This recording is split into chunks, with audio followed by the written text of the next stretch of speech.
गोरेगांव में पीयूष गोयल की press conference. Mumbai में पहली बार बोर्ड ऑन एफ ट्रेड की पहली बैठक हुई। गणेश उत्सव में भी पहली बार यह बैठक हुई, सार्थक चर्चा हुई। कई प्रदेश के मंत्री भी आए थे। अलग अलग राज्यों से जो वस्तुएं बनती हैं, जो दूसरे राज्य में जाती हैं, उसको लेकर चर्चा हुई। $2 ट्रिलियन के निर्यात के लक्ष्य को लेकर हमारा प्रयास जारी है, जिसमें गुजरात, तेलंगाना और अन्य प्रदेश इस मिशन में लगे हुए हैं। राज्यों ने किस प्रकार से अपने प्रदेश में अलग अलग सेक्टर्स को प्रोत्साहित करके निर्यात में वृद्धि की है, उस पर भी आज बड़ी सार्थक चर्चा हुई। 2 नए पोर्टल लॉन्च किए गए, एक जन सुनवाई का, जिसमें हमारे विभाग में कभी किसी को कोई दफ्तर में ना आना पड़े। हर एक व्यक्ति को जो सुविधा चाहिए, जो जानकारी चाहिए, किसी को कोई ग्रीवियंस है, तकलीफ है, किसी को कोई बात समझनी है, किसी को कोई क्लैरिफिकेशन चाहिए, हर चीज के लिए अब ऑनलाइन प्लेटफॉर्म रहेगा। उसमें वीडियो कॉन्फ्रेंसिंग की फैसिलिटी रहेगी कि लोगों को दफ्तर में जूते ना घिसने पड़े, अधिकारियों के पीछे ना भागना पड़े, कोई लाइसेंस के संबंध में कोई विषय है, किसी भी प्रकार की जानकारी या तो उनको ऑनलाइन मिल जाएगी और या उनको एक वीडियो कॉन्फ्रेंस जो समयबद्ध तरीके से, कोई वीडियो कॉन्फ्रेंस रोज अवेलेबल होंगे, कोई हफ्ते में 2 बार, कोई 15 दिन में 1 बार, जितनी उसकी डिमांड है उसके हिसाब से सिर्फ आप मोबाइल फोन पे एक लिंक पे बटन दबाएं तो आप सीधा हमारे मिनिस्ट्री या डीजीएफटी के ऑफिस या हमारे प्लांटेशन बोर्ड के ऑफिस से या पीडा एमपीडा के ऑफिस से कनेक्ट हो जाएंगे और आपकी समस्या का समाधान करना हमारी जिम्मेदारी रहेगी। ये एक जन सुनवाई का पोर्टल आज शुरू करा गया। इससे व्यक्तिगत तौर पे लोगों को हमारे दफ्तर में आना लगभग ना के बराबर हो जाए और सुविधा भी होगी, पारदर्शिता भी आएगी और किसी प्रकार की गलत चीजों से भी लोगों को परेशानी होने की संभावना समाप्त की जाए। दूसरा एक लॉन्च किया गया export credit guarantee corporation ECGC द्वारा एंटरप्राइज रिसोर्स प्लानिंग पोर्टल, जिसमें भी ईसीजीसी की सभी जो सुविधाएं हैं, चाहे क्लेम हो, चाहे कोई ग्रीवियंस हो, चाहे पॉलिसी की जानकारियां लेनी हो, जो ईसीजीसी के संबंध में किसी भी निर्यातक को जरूरत पड़ती है ईसीजीसी की, वो सभी कुछ अब ऑनलाइन होगा।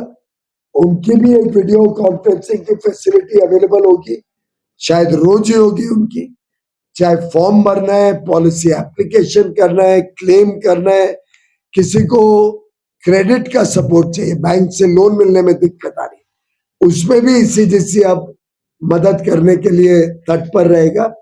ऐसा एक दूसरा पोर्टल आज लॉन्च किया गया। एक खुशखबरी ये है कि जो हमारे एमएसएमई, सूक्ष्म लघु और मध्यम उद्योग के निर्यातक है, जिनकी क्रेडिट लिमिट 80 करोड़ रुपए तक है, अब उनको कभी कोई नुकसान हो जाए, उन्होंने निर्यात किया, पैसा नहीं आया, ऐसे किसी प्रकार का कोई नुकसान हो जाए, तो ईसीजीसी उनको 90% तक इंश्योरेंस के रूप में कवर देने के लिए तैयार हो गया है। जुलाई से उन्होंने शुरू की है सुविधा, 90% कवर और 80 करोड़ रुपए की लिमिट तक, यानी व्यक्ति अगर 400-500 करोड़ का भी निर्यात करता हो तो उसका 90% तक का गारंटी है कि ईसीजीसी वो कवर करेगी। उससे बैंक का लोन मिलना भी सरल हो जाता है, AA रेटिंग हो जाती है बैंक लोन पे और ब्याज के दर भी बड़ी मात्रा में उससे उनको ministry of commerce and industry के बोर्ड ऑफ ट्रेड के विषय पे जरा चर्चा। Rahul Gandhi, thank you.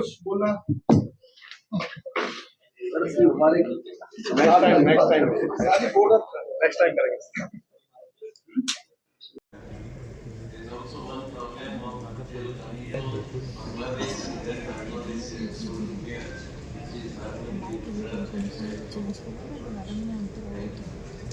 Thank you, sir. I will now request Honorable Minister. Good evening, Honorable Minister, ladies and gentlemen, distinguished guests, and esteemed partners. I want to raise two issues in front of our trade operation. All of you know that 52% of India's tea production, total export volume, underscore our pivotal role in the global tea market. Under the Chief Minister guidance, we are expanding our focus beyond tea to include other agricultural and industrial goods, enhancing our trade portfolio.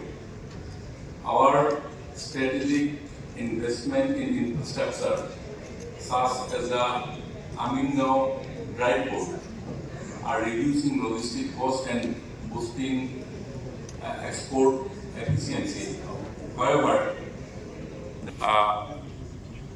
compared to traditional hubs like Calcutta, to address this, we are implementing additional government support to make export hub.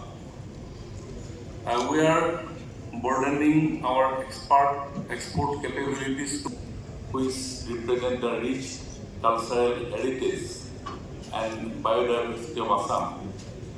The establishment of more land customs stations and their facilitate smoother and faster cross-border trade.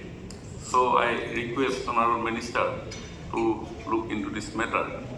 That's ICD Amingaon and major maritime ports like JNPT and Mundra facilitating quicker and आज board of trade की तीसरी महत्वपूर्ण बैठक और मुंबई के परिप्रेक्ष्य में देखें तो मुंबई में पहली बार बोर्ड ऑफ ट्रेड की बैठक हुई है।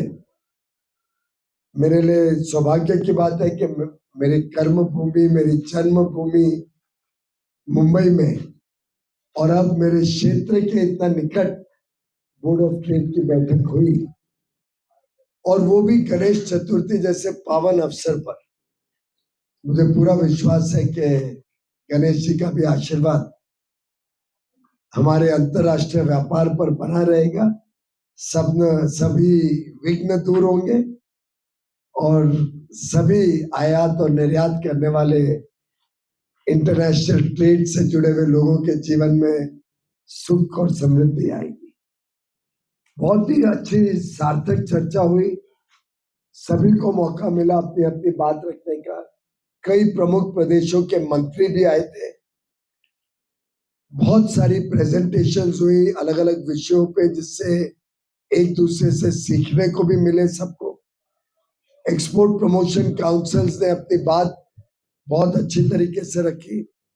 एक प्रकार से हर सेक्टर के लिए अलग अलग जो वस्तु यहाँ बनते हैं, अलग अलग जो सेवाएं भारत से विदेश में जाती है, इस पे बहुत सारे विषयों को लेके आगे का कैसे मार्ग को प्रशस्त करें, जिससे 2030 तक भारत $2 ट्रिलियन की इकोनॉमी बना सके, $2 ट्रिलियन की एक्सपोर्ट भारत की इकोनॉमी को दे सके।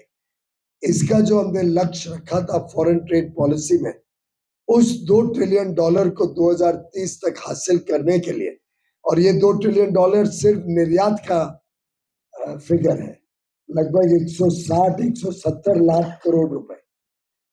इस लक्ष्य को लेकर विभाग काम कर रहे हैं, सभी क्षेत्र काम कर रहे हैं। बहुत बड़ा सौगात प्रधानमंत्री नरेंद्र मोदी के तीसरे टर्म में पहले 100 दिन के अंदर लागू किया गया है। ऐसे ही अन्य विषय भी हैं जो 100 दिन के अंदर किए गए। आज के दोनों पोर्टल भी हमारे 100 दिन के एजेंडा में थे। इसकी एक ओवरऑल जानकारी मैं आगे आने वाले दिनों में प्रेस को दूंगा। आज इंडस्ट्री से क्वालिटी के बारे में, आज इंडस्ट्री से ऑर्गेनिक और नेचुरल फार्मिंग के बारे में, आज म्यूचुअल रिकग्निशन एग्रीमेंट्स जो MRAs हम अलग अलग देशों के साथ करने जा रहे हैं उसके बारे में, फ्री ट्रेड एग्रीमेंट जो अलग अलग देशों के साथ होते हैं उसके लिए, टेस्टिंग फैसिलिटीज जिससे भारत की क्वालिटी और अच्छी हो और इस गुणवत्ता के आधार पर भारत का समाज विश्व में और अपने साख बनाए, उसके लिए अच्छी टेस्टिंग फैसिलिटीज का जाल भारत में कैसे लगाया जाए और बड़ी बड़ी एग्जीबिशंस करके देश की जो विशेषताएं हैं और जो हमारे पास सामान और सेवा बेचने के लिए उसकी जानकारियां विश्व के तक पहुंचे, उसके लिए बड़ी बड़ी एग्जीबिशंस, कॉन्फ्रेंसेस, सेमिनार्स के माध्यम से देश आगे और काम करे। आज मुंबई में जियो सेंटर जैसे, नेस्को सेंटर जैसी बड़ी सुविधाएं हैं। देवेंद्र फडणवीस जी मुझे बता रहे थे नवी मुंबई में एक बहुत ही विशाल एग्जीबिशन सेंटर बनाया जा रहा है। जेम एंड ज्वेलरी सेक्टर का भी एक बहुत बड़ा कॉम्प्लेक्स जैसा डायमंड बोर्ड है सूरत में, ऐसा ज्वेलरी पार्क नवी मुंबई में बनने जा रहा है। आपको जानकारी होगी एक CFC कॉमन फैसिलिटी सेंटर सीप्स में जेम एंड ज्वेलरी का हमारे विभाग ने, कॉमर्स डिपार्टमेंट ने पीछे कुछ महीने पहले ही शुरू किया है।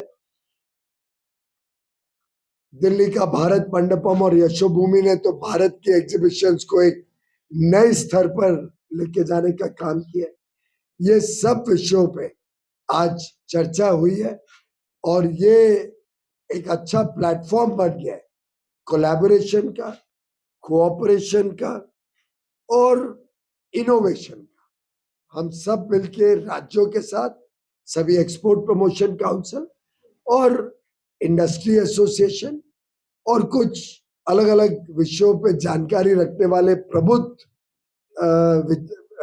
सोच रखने वाले लोग, इन सब का ये बोर्ड ऑफ ट्रेड में भाग लेना और अच्छे सुझाव देने से आगे कॉमर्स और एक्सपोर्ट में हम तेज गति से प्रगति करेंगे, ये मेरा विश्वास है। धन्यवाद। So what are the key elements of this particular meeting, and what are the precautions that the government is taking to reduce the footfall outside the government? Sorry, what is the key? What are the key elements of this particular meeting, and to reduce the footfall outside the government offices? What the both the two portals launched, whether it is Jan Sunwai or it is this, the Enterprise Resource Planning portal of ECGC, both are with the direction of ensuring that nobody ever is required to come to the commerce department's various wings. Today, DGFT functioning is 100% online. In that also, if there is a problem or a clarification, that will be available through video conferencing. ECGC is 100% online. Within that, if somebody wants any further information, clarification, or has a grievance, it will be through video conferencing. We are moving towards zero interface between Department of Commerce and our stakeholders. So the part where you said initially phase. आज board of trade की तीसरी महत्वपूर्ण बैठक और मुंबई के परिप्रेक्ष्य में देखें तो मुंबई में पहली बार बोर्ड ऑफ ट्रेड की बैठक हुई है। मेरे लिए सौभाग्य की बात है कि मेरी कर्म भूमि, मेरी जन्म भूमि मुंबई में और अब मेरे क्षेत्र के इतना निकट बोर्ड ऑफ ट्रेड की बैठक हुई, और वो भी गणेश चतुर्थी जैसे पावन अवसर पर। मुझे पूरा विश्वास है कि गणेश जी का भी आशीर्वाद हमारे अंतरराष्ट्रीय व्यापार पर बना रहेगा। सभी विघ्न दूर होंगे और सभी आयात और निर्यात करने वाले इंटरनेशनल ट्रेड से जुड़े हुए लोगों के जीवन में सुख और समृद्धि आएगी। बहुत ही अच्छी सार्थक चर्चा हुई, सभी को मौका मिला अपनी अपनी बात रखने का। कई प्रमुख प्रदेशों के मंत्री भी आए थे। बहुत सारी प्रेजेंटेशंस हुई अलग अलग विषयों पे, जिससे एक दूसरे से सीखने को भी मिले सबको। एक्सपोर्ट प्रमोशन काउंसिल्स ने अपनी बात बहुत अच्छी तरीके से रखी। एक प्रकार से हर सेक्टर के लिए अलग अलग जो वस्तु यहाँ बनते हैं, अलग अलग जो सेवाएं भारत से विदेश में जाती है, इस पे बहुत सारे विषयों को लेके आगे का कैसे मार्ग को प्रशस्त करें, जिससे 2030 तक भारत $2 ट्रिलियन की इकोनॉमी बना सके, $2 ट्रिलियन की एक्सपोर्ट भारत की इकोनॉमी को दे सके। इसका जो हमने लक्ष्य रखा था फॉरेन ट्रेड पॉलिसी में, उस $2 ट्रिलियन को 2030 तक हासिल करने के लिए, और ये $2 ट्रिलियन सिर्फ निर्यात का फिगर है, लगभग 160-170 लाख करोड़ रुपए। इस लक्ष्य को लेकर विभाग काम कर रहा है, सभी क्षेत्र काम कर रहे हैं। Players are offering deep discounting. So going ahead, can we see some sort of balance where the interest of small traders? Let us stick to the Board of Trade today. This is excuse me, sir. Myself, Atul from India Times. Board of trade के विषय में हो तो जरूर पूछेगा। लेकिन sir बाकी विषय इस सरकार प्रेस को लेकर आपके